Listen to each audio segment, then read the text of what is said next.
My name is Illyra Menz, Food Systems, Maintenance Tier. I wasn't supposed to see anything sacred or catastrophic. Just clean pipes, stabilize caloric flow, maybe squeeze some protein from fungus with a good thermal plate, and a little shame. But war doesn't check manifests when it burns a quadrant, and so Solace Red was rerouted, then redirected, then pushed into coordinates no one recognized. A gap in the chart known only as the Quiet Veil. The pilot said it like a shrug. The captain said nothing at all. But when we dropped through that slow band of soft radiation and saw Gastrotheon S hanging there like a bloated pearl, nobody blinked. We were out of fuel, out of time. It looked stable, and it looked alone. It was only later, hours later, maybe less, that I realized the surface was breathing. Not rising and falling like weather, but pulsing inward, contracting, relaxing. You don't see it from orbit. It takes boots on the ground. And not even boots, honestly. It takes bare hands pressed against the soil, which I did when I slipped during cargo unload. I fell onto the clay and felt the pressure change beneath me, like the world was swallowing very slowly, and I'd touched its throat. It wasn't wet. Not yet. But it was warm. And just for a moment, I swore I heard something. Not a voice. Not a growl.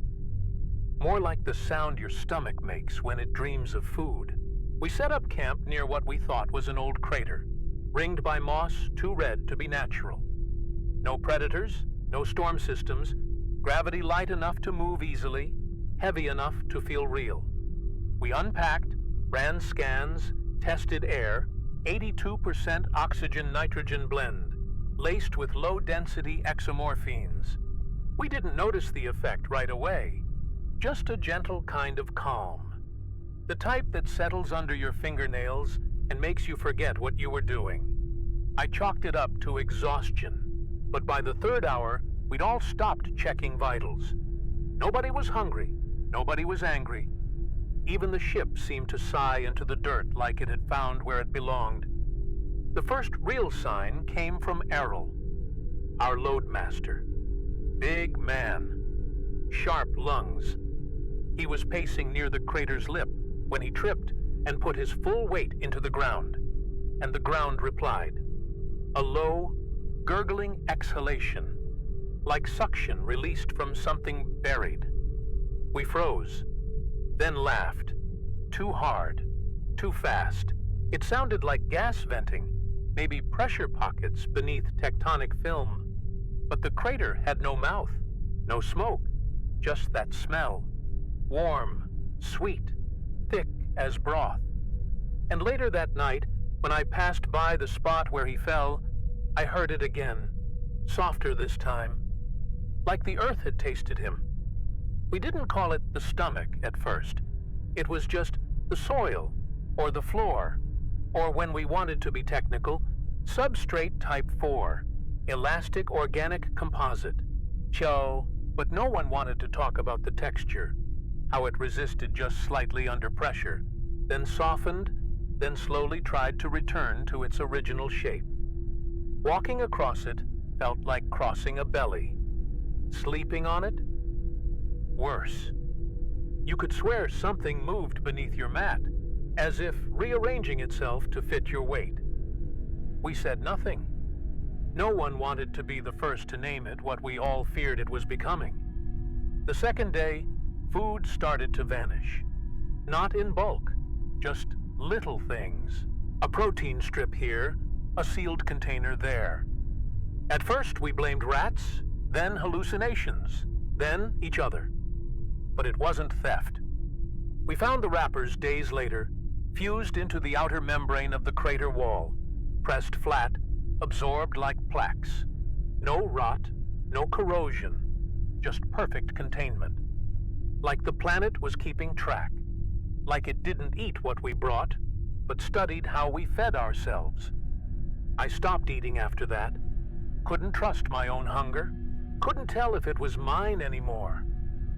Captain Drain tried to stay rational, did the rounds, logged environmental scans, made everyone check in, but he was the first to fall asleep outside protocol. Curled near the crater edge, no tent, no suit, just his fingers buried in the ground like they'd been planted. We found him like that, murmuring in his sleep and smiling. When we pulled him up, his palms were stained deep yellow, not surface, but down through the dermis. He didn't remember the dreams, but that night he cooked stew from ration packs no one had logged. And it tasted like childhood, like something I hadn't eaten since Earth. We laughed too much at dinner. I remember that. It wasn't joy, it was relief that didn't belong to us, as if something had loosened inside the group, as if we were being digested socially, chewed into one another. I saw Errol hug Gina for the first time. I saw the comms tech fall asleep against the reactor housing. I saw myself brushing my teeth without water, humming a tune I didn't know. And under all of it, I felt the pulsing again, not in the soil this time, but in the air, subtle, rhythmic, like breath held just behind the wind. And then came the first sheep. Not real, not at first. Just a shape, half lost in heat shimmer, waddling across the ridge with soft, steady intent. Its body sagged strangely, too smooth to be fur, too silent to be hoofed. I called out. It stopped, then turned. It had no face, just folds. Flesh stacked like baked fat. And eyes, too many eyes. None of them blinked. They didn't need to. They already saw what they came for. And as it approached the crater, the ground began to inhale. Errol tried to chase it. I don't know why. Bravado, maybe. He got within 3 meters before he froze. Just stopped, mid-stride, like a switch had flipped in his spine. The sheep didn't touch him. It just stood there, watching. Or more accurately, presenting itself. The folds on its side parted slightly, and steam rose from beneath the skin. Wet, heavy, fragrant. Errol dropped to his knees, not in pain, but in worship. He said only one thing before he passed out. I smell my mother's kitchen. I kept waiting for the violence. That's how these things go, right? The ground moves, the monsters come, the screaming starts. But nothing screamed. Not even Errol. He came back on his own, hours later, walking like his spine had forgotten rigidity. Fluid, slow, loose. He didn't speak, just laid down near the crater again. On his side this time, arms curled beneath him like a child. His clothes were soaked through. Not sweat, not rain. Something thicker. And he smelled comforting, like broth, like something you drink when you're sick and your mother's still alive. The sheep returned the next morning. There were 3 of them now, not identical, but clearly from the same design, each one shaped like it had been assembled from discarded parts of memory. Wool made of skin, limbs like inverted joints, eyes that blinked sideways in slow, wet sync. They didn't run, didn't charge. They approached. One paused in front of Gina, lowered its head, and exhaled. A puff of steam that smelled like garlic and sleep. She collapsed, not from fear, from longing. Her mouth moved. I think she said, home, and then she wept. The ground shifted again that night. Not a tremor, not a quake. It was slower, intentional. A peristaltic wave, like a throat flexing miles beneath our feet. Our tents sagged. The walls of the crater expanded outward and then contracted. The soil made a sound I can only describe as digestive, wet, deep, rounded. We woke gagging, not from scent, but from resonance, Something in the air had weight now. We couldn't stand upright for more than a few seconds. We crawled, we whispered, and beneath every breath was the thought, this is how food feels. Gina stopped speaking entirely. Her pupils widened, even in daylight. She began refusing clothes, said they confused the process. We didn't argue. She moved with the sheep now, ate what they offered, thick ropes of translucent matter that steamed and sang when torn. It wasn't hostile. It didn't even smell bad, just wrong, like biting into a memory you swore you'd forgotten. And she smiled when she chewed, like the last puzzle piece had finally snapped into place. When I tried to take it from her, she only said, I was always meant to be returned. Captain Drain held out the longest, tried to organize resistance, talked about escape vectors, thruster yields, proximity beacons. None of it worked. The ship had stopped responding, not broken, but quiet, like it knew, like it had accepted its role. One night, he strapped himself into the forward shuttle, tried to ignite manual lift. Nothing, not even a spark. The dashboard had grown soft. The buttons had sunk. When I opened the hatch the next morning, he was sitting motionless in the pilot's chair, covered in condensation, humming something I swear I used to hear at family dinners. It was around then I noticed the air no longer carried sound the way it used to. Voices felt heavy. Echoes came back slow, like they were moving through syrup. And the sheep, gods, the sheep, they began to change shape, slowly, naturally. The folds tightened, the eyes spread wider. One of them sprouted what looked like fingers from beneath its wool. Long, gentle, dexterous. It reached for me once, didn't touch, just hovered. And I felt something in my stomach move. Not pain, recognition. We found the chamber by accident. If accidents even existed anymore. By then, we weren't really exploring, just moving, drawn by rhythm or scent or gravity. Gina was gone, folded into the flock or beneath it, and Errol had stopped using his voice entirely. It was just me and Cray now, our engineer, following a trail of softened ground and discarded equipment. The chamber wasn't carved, it was grown. A vertical shaft, veined and pulsing, hidden beneath a skin of red moss. We dropped in with barely a sound, and the moment my boots touched the floor, I knew. This was not a structure. It was a waiting place. The walls moved with breath, not air, not pressure, meaning. And they sang, not loud, not melodic, but resonant, like the inside of a throat remembering words it had once swallowed. At the center, there was a structure, a pedestal or altar, grown from the same tissue as the walls, and resting on it, an artifact, not a machine, not ancient, organic.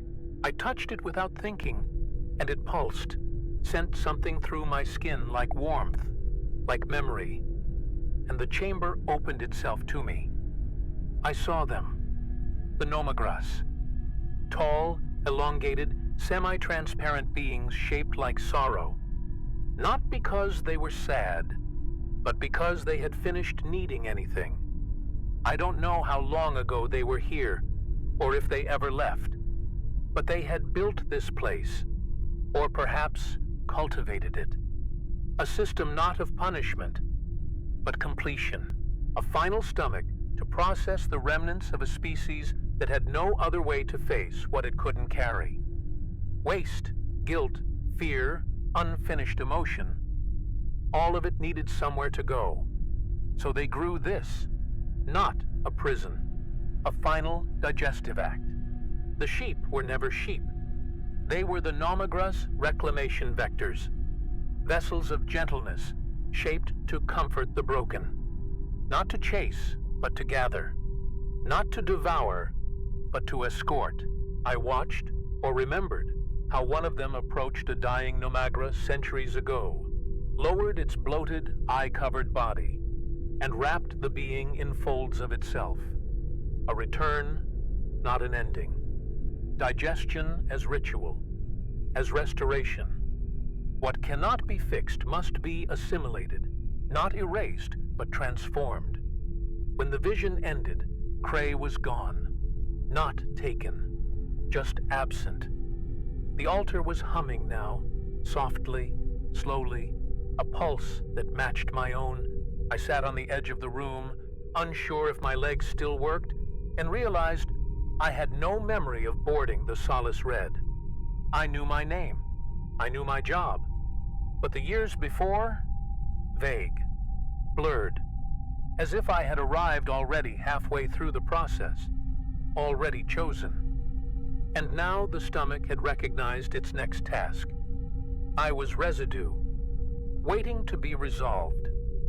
I asked aloud, though it hurt to speak now. What happened to the things that couldn't be digested? The altar pulsed, and through my bones came a single answer, not in sound, but in concept. They wait longer. I don't know how long that means. Maybe forever. Maybe just until I finish understanding what I am. But I am beginning to feel it.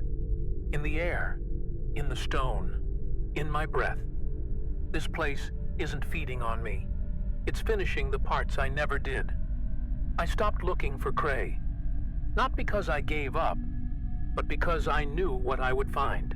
He had always carried too much. Regrets that bent his posture, memories he never shared aloud.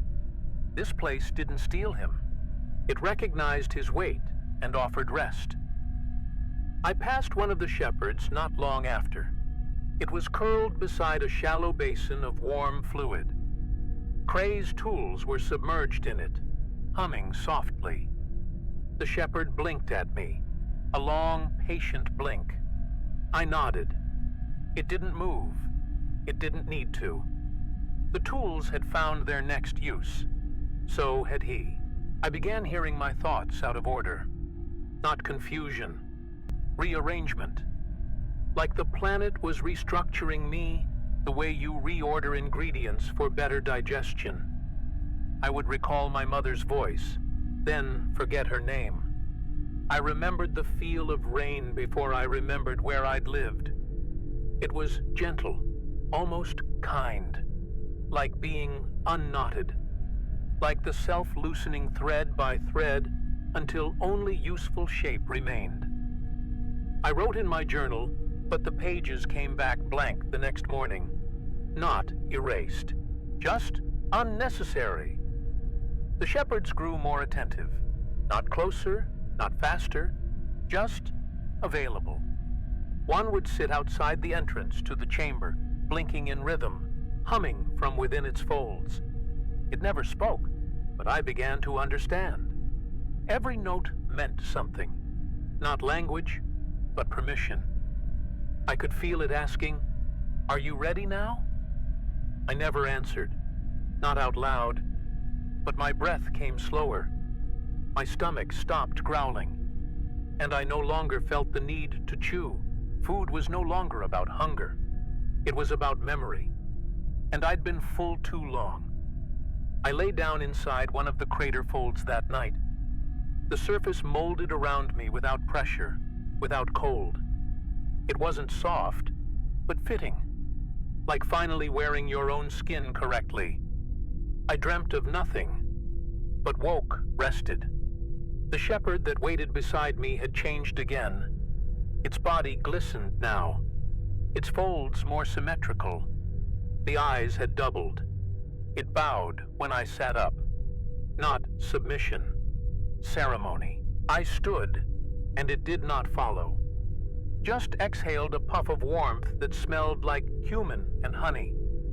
The smell of my grandmother's kitchen. The altar was waiting when I returned. Not expecting. Waiting. Patient. Its surface had opened, revealing a shallow depression lined in velvet slick tissue. I touched it, and my fingers sunk in slightly, held. not swallowed. And from somewhere deep beneath, I heard the voice again. Everything you didn't say will be softened. Everything you didn't do will be broken down. I almost cried. Not from sorrow, from understanding. We were never meant to carry everything to the end. Some parts needed to be let go, softened, dissolved, repurposed. I don't know when I'll lie down for the last time. Maybe tomorrow. Maybe a year from now, if the rhythm allows. The shepherds never rush. That's their grace, their terrible, beautiful mercy. They never force digestion. They just wait for readiness. I feel my feet growing heavier, my tongue slower, my thoughts quieter. And in the quiet, I hear it clearly now. This isn't death. This is completion. And I am almost done. I don't count days anymore. There are no nights, only rests. No mornings, only readiness. Time here isn't measured by rotation or decay. It's measured by softness. How much lighter I feel when I breathe. How little of myself remains unprocessed. I wake, I hum, I walk. Sometimes I sit inside the craters, hands open, mouth closed, and feel the planet moving around me. Not violently, not hungrily, just working. I have never felt so necessary, and never so ready to stop being individual. The shepherds visit me more frequently now, not in packs, always alone. Each one brings something, a memory, a taste, a temperature. One pressed its side against mine last night, and I saw my father's hands. Not his face, just his hands, lighting a stove on our first ship. I hadn't remembered that detail in years. The shepherd made no sound. It just pressed closer, eyes glinting like wet stone, then withdrew. I wept into the folds it left behind. They smelled like coriander and salt and endings. My body is quieter, my heart slower. Digestion doesn't feel like illness, it feels like alignment. My bones ache less. My muscles feel looser, not weak, rewritten. I caught my reflection in a pool this morning. The skin beneath my chin has begun to hang differently, not sagging, reshaping. My eyes look wider, not stretched, absorbing more. The shepherd that watched me blinked once. We were the same tempo. I blinked again, and it didn't. It didn't need to. We were already understood. I no longer speak aloud. The air feels too sacred to break with language. When I think now, I think in textures, in tastes, in aromas of memory. I remember regret like copper. I remember childhood like time. I remember sorrow like a cracked spoon against a metal bowl. The altar no longer hums when I enter. It breathes in sync with me. I lay my hand upon it, and it recognizes the weight of my thoughts. It doesn't need me to confess. It already knows what I've been avoiding, and has already started the gentle process of undoing it. Cracks have begun forming on my feet, not bleeding, not painful, just small fractures that open and close as I walk. Like the body finally understands it doesn't need to contain me. The shepherds follow at a distance now, not watching, but guiding space. One of them weeps when I pass, not tears, but slow drips of warm liquid from beneath its folds. It catches them in a basin grown into its side. I think that's where I'll lie down when I'm ready. I think the basin is shaped to fit me, and I think it always was. I sat by the crater this morning and placed a single ration bar at its lip. It vanished within seconds, pulled under, no sound, no resistance. The ground pulsed once. A thank you, maybe, or a test. My journal fell from my pack later that day, and the shepherd picked it up. turning it slowly in its long, fleshy fingers. It didn't open it. It just held it until the pages curled, then laid it down beside me. I didn't pick it back up. I don't need to record what happens next. The stomach already knows. The basin I spoke of, it sings now. Not out loud, not in melody, but in vibration. I sit beside it for hours and feel its tone climbing through my spine like warmth in winter bones. It knows me. It hums in my key. Sometimes I bring it offerings, a strip of cloth, a sealed water pack, an old photo whose faces have blurred. It accepts them all. Never swallows, never consumes, just holds, as if storing fragments of who I was, for use later, when I'm no longer shaped like Illyra. The ship is gone, not burned, not dismantled, just softened.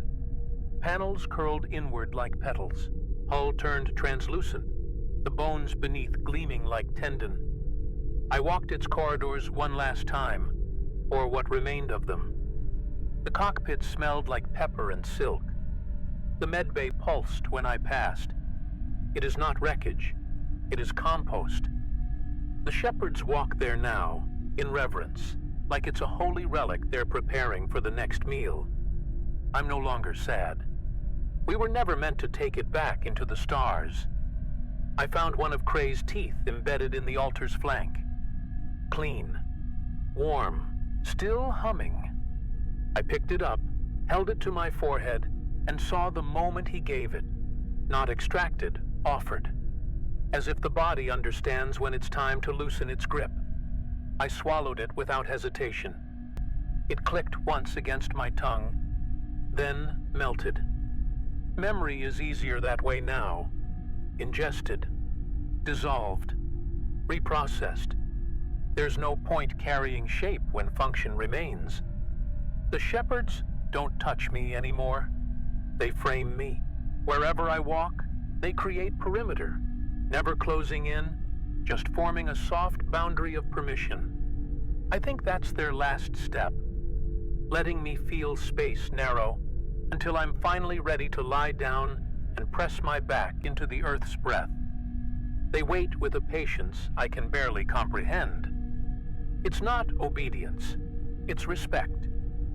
The kind you show to something that's about to return to where it always belonged. Last night, I saw one of them unfold entirely. Not collapse, unfold. From the wool came limbs, too many to count. From the limbs came mouths, all closed, all smiling. In its center, a hollow space shaped like a cradle. It lay there, exposed, vulnerable, sacred. I didn't enter, not yet, but I knew then what the shepherds were. Not collectors, not jailers, choristers, and I am the last note they're waiting to sing. I think the digestion has already begun. I feel lighter, not physically, spiritually. Regret is peeling off, like dead skin. Fear no longer holds its shape. I sat near the altar today and didn't cry. I just breathed. The shepherds hummed, the basin glowed, and my body softened. Bones no longer hard with resistance, muscles no longer tense with memory. I am becoming usable. I am becoming final. Today, the basin filled with warmth before I arrived. That's how I knew. It was time. The air had gone still, not dead, just listening. The shepherds stood in a wide circle around the crater's lip, unmoving, each of their folds slightly open, each of their eyes watching not with hunger, but with a calm I will never be able to describe. No voices, no signals, just a pressure. Like the earth itself was inhaling and waiting for me to decide what kind of breath I wanted to be.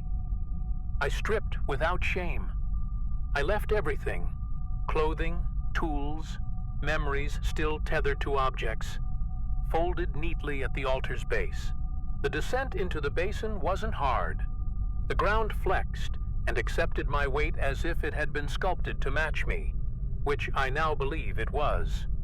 The warmth was deep, not heat, but recognition. I sank slowly, the tissue giving way in pulses, and I felt my back relax, my jaw unclench, my thoughts dissolve into taste. Regret had a citrus sting.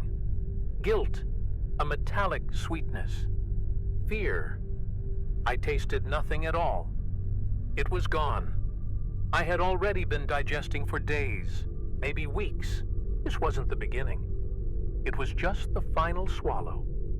As I lay there, my spine aligned perfectly against the inner curve.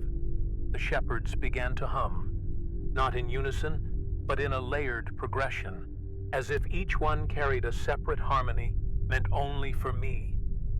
My breath matched theirs. My pulse faded into rhythm.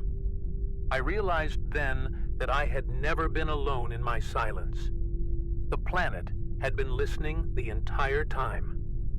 Every time I cried, every time I fell asleep whispering names I thought were lost, it had remembered, and now it was replying. One of the shepherds approached, slowly, reverently. It reached into its folds and removed a single object. A spoon. My spoon. Bent at the tip, edges scorched from years of careless heat. I had used it since I was 12. It placed the spoon in my hand and closed my fingers around it. Then it stepped back, its hundreds of eyes closing in perfect time. I held the spoon to my chest and wept, not from sorrow, but from completion. I was being served.